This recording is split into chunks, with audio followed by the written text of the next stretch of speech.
Friends, মই ৰঞ্জিতাই আপোনালোক সকলোকে উজনিৰ জৰি নামনিৰ বাৰীৰ ৰঞ্জিতাছ ব্লগলৈ স্বাগতম জনাইছোঁ। আশা কৰিছোঁ সকলো ভালে আছে আৰু কালি বিশ্বকৰ্মা পূজা হৈ গ'ল। মই শৰাই এখন আগবঢ়াইছিলোঁ আৰু লগতে খিচিৰি বনাইছিলোঁ আৰু এটা বস্তু বনাইছিলোঁ আটাৰ হালোৱা। ভিডিঅ' কৰি ৰাখিছোঁ, মই দেখুৱাম আপোনালোকক। কিন্তু আজি হ'ল আমাৰ অকণমানি জিমুজনীৰ বাৰ্থডে আৰু তাইৰ বাৰ্থডে কাৰণে মই এটা কেক বনাই আছোঁ আৰু সেইটো আপোনালোকক দেখুৱাম।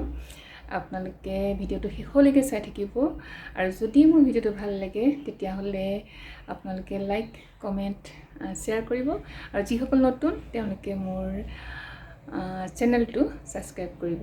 ঠিক আছে, তেতিয়াহ'লে মইনো কেনেকৈ বিশ্বকৰ্মা পূজা পাতিলোঁ আৰু কেক বনাইছোঁ যি মোৰ বাৰ্থডেৰ কাৰণে, তাকে দেখুৱাম আপোনালোকক।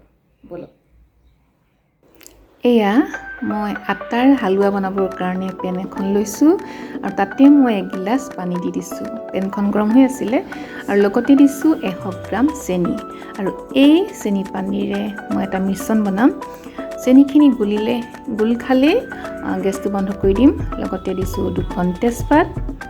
এয়া চাওক, পানী উতলি গ'ল, গতিকে মই গেছটো বন্ধ কৰি দিছোঁ আৰু এই পানীখিনি এটা পাত্ৰত ৰাখিম, কিয়নো আমাক আটাৰ হালোৱা বনাওঁতে প্ৰয়োজন হ'ব। এতিয়া সেই একেখন পানকে মই গেছত আকৌ দি দিম। এইবাৰ মই এটা বাউলত 200 গ্ৰাম আটা লৈছোঁ আৰু সেই একেখন পানতে কিন্তু ঘি নিদিয়াকৈ মই ভাজি থাকিম। ইয়াত কোনো ঘি বা তেল দিয়া নাই।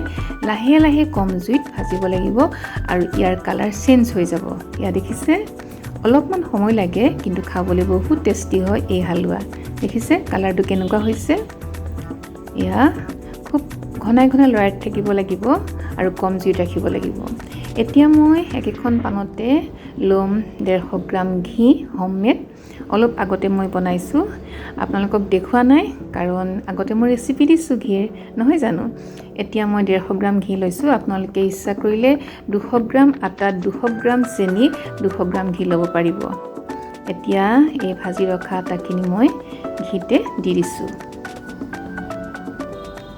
এনেকৈ লৰাই দিব,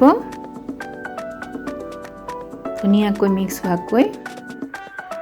যিহেতু হালোৱাত আমাৰ ড্ৰাই ফ্ৰুটছ লাগে, গতিকে ময়ো ব্যৱহাৰ কৰিছোঁ ড্ৰাই ফ্ৰুটছ অলপ বেছি কৰি। এয়া অলমণ্ডছ কাটি ৰাখিছিলোঁ, অলমণ্ডছ দিছোঁ। লগতে দিছোঁ পিনাট, বাদাম যোনটো, সেইখিনি ভাজি ৰখা হৈছে, সেইখিনিও মিলাই দিছোঁ। দেখিছে কালাৰটো কিমান ধুনীয়া হৈছে, খাবলৈ কিন্তু বহুত টেষ্টি। আপোনালোকে ট্ৰাই কৰি চাব। লাষ্টত মই দিছোঁ খিচমিচ।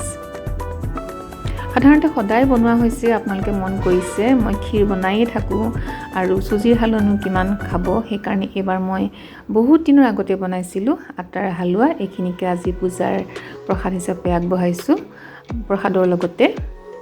এয়া এইখিনি সময়তে মই চেনি পানীখিনি দি দিছোঁ। দেখিছে কালাৰ কিমান ধুনীয়া হৈছে। মই আকৌ কৈছোঁ, আপোনালোকে এবাৰ নহয় এবাৰ ট্ৰাই কৰি চাব মোৰ এই ৰেচিপিটো। এয়া আমাৰ আটাৰ হালোৱা প্ৰায় হ'বৰ হৈ গৈছে। এইখিনি সময়তে মই দিছোঁ অকণমান ইলাচি গুড়ি আৰু অকণমান ঘি। যিহেতু মই গেছ বন্ধ কৰি দিলোঁ, সেইকাৰণে এই দুটা দিলে ইয়াৰ গোন্ধটো লাষ্টলৈকে থাকি যাব আৰু দূৰৰ পৰা মানুহে গম পাব যে কিবা এটা ধুনীয়া মিঠা বনাইছে। দেখিছে কিমান ধুনীয়া হৈছে। এয়া আমাৰ আটাৰ হালোৱা ৰেডি হৈ গ'ল প্ৰসাদৰ কাৰণে। দেখিছে কিমান ধুনীয়া হৈছে কালাৰটো আৰু খাবলৈ কিন্তু বহুত টেষ্টি। ইফালে মই প্ৰসাদ ঠিক কৰি ৰাখিছোঁ, ফল মূলৰ সৈতে প্ৰসাদ, নাৰিকল আৰু লগতে মই মিঠাখিনিও ৰাখিছোঁ। ইফালে মিষ্টাৰে গাড়ী ঠিক কৰিলে আৰু এইখিনি হৈছে খিচিৰিৰ লগত খাবৰ কাৰণে শুকান ভাজি, বিন, গাজৰ, সৰু আলু, বাদাম এইবিলাক ফ্ৰাই কৰি ৰাখিছোঁ। লগতে বিলাহীৰ এখন টক বনাম, সেয়াও কাটি ৰাখিছোঁ। আপোনালোকক দেখুৱাবলৈ নহ'লে গোটেই ৰেচিপিটো, গতিকে এনেকৈ দেখুৱাইছোঁ। আৰু কি ক'ম, এফালে মই খিচিৰি বনালোঁ। এয়া চাওক, ৰঙালাও, পটল, মূলা, বেঙেনা এনেকৈ দি গৰু ঘিত জহা চাউলৰ সৈতে খিচিৰি বনাইছোঁ আৰু ভাজিখনৰ কথা কৈছিলে মিক্স চব্জি বাদাম চাদাম দি আৰু এয়া হৈছে বিলাহী টক এয়াই এনেকৈ এবাৰ আমি বিশ্বকৰ্মা পূজা ভাগ আগবঢ়ালোঁ আৰু নিজেও খালোঁ আৰু নিবাৰকো দিলোঁ এনেকৈ সদায় কৰাৰ নিচিনাকৈ এইবাৰো কৰিলোঁ খুব ভাল লাগে এই দিনটো কৈছোৱে নহয় আজৰি নাই এয়া আজিৰ যিহেতু জিমুৰ বাৰ্থডে গতিকে কেকটো লৰালৰিকৈ বনাইছোঁ আচলতে মই কেক বনাই ভাল পাওঁ কিন্তু আইচিং কৰি সঁচা কথা ক'বলৈ গ'লে মই আইচিং একেবাৰে বেয়া পাওঁ কিন্তু উপায় নাই কৰিবই লগা হয় সদায়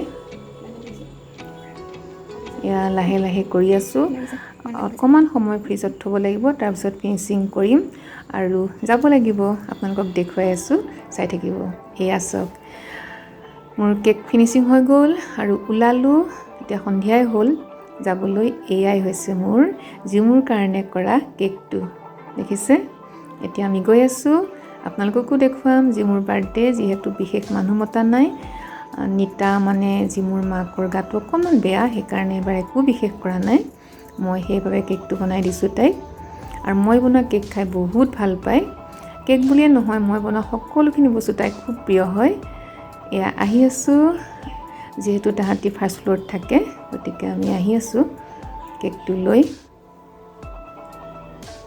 পাই যাম এতিয়া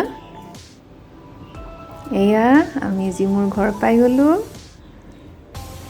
এয়া পূৰা প্ৰিপাৰেশ্যন কৰি থকা হৈছে বেলুন ফুলোৱা হৈ গ'ল এয়া আমাৰ জিমুজনী দেখিছে আইতাক খুৰা খুৰীয়েক আৰু অকণমানিজনী আহিছে গুৱাহাটীৰ পৰা যিহেতু তাহাঁতৰ ঘৰ গুৱাহাটীত হয় এয়া নিতা তাইৰ মাক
আজি সন্ধিয়াটো খুব ভাল লাগিলে এনেকৈয়ে জিমৰ লগত